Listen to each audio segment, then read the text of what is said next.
Times Now has accessed exclusive pictures of alleged Lashkar and Hizbul terrorists who killed 3 policemen in Shopian. That's the latest we are breaking to you. Well, they were disguised in army fatigues when they attacked the cops. Sources tell Times Now that this is a new terror strategy being used by terrorists in South Kashmir.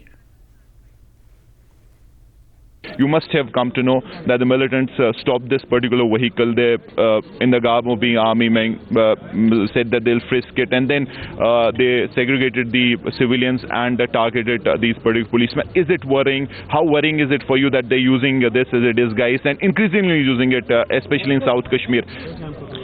You see, this is not the first time that they have used army uniform.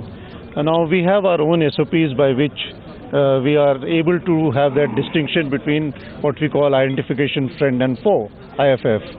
But then I understand for a civilian it's very difficult to make out, and that is a cause for concern, and I believe we will find out ways by which between the company operating bases and their areas of responsibility, how they are able to sensitize the people more on this issue. Right. And lastly, sir, one small point about summers now. We know infiltration will go up, snow levels will come down. How prepared are you on the LOC? And importantly, any new designs that you're, of course, getting inputs about from the militants? What will be their strategy as far as summers is concerned? Well, as of now, as what we can see is certainly the numbers are building up, and we are waiting for the weather conditions. We are keeping a watch on the situation, and all I wish to tell you is we will rise and respond to the challenge. Thank you so much. You're welcome. Farid is joining me for more. Farid, we just heard GOC Subrata Saha, of course, assuring that they are going to rise to the occasion. But the fact of the matter is that this is the same strategy that is being used again and again. Are attempts going to be made to, sort of foil similar attempts, because it's the same terrorists dressed in army fatigues and ambushing police and army outposts each and every time?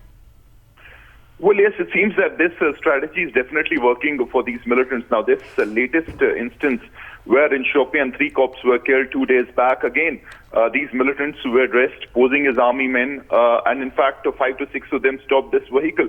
Now, the policemen were absolutely unawares of this. They thought that this was a routine army check post. They had stopped them to frisk them. However, they brought them down, segregated them, and then shot them dead. So this is something that has the army, the security agencies worried, because other than sensitizing the people and sensitizing the police and the other law enforcers to really keep a watch on this, they can't do much, because either they'll have to see and ensure that this sale of army fatigues uniforms has to be completely banned, and there has to be a check in place to ensure that they're not sold in any which way.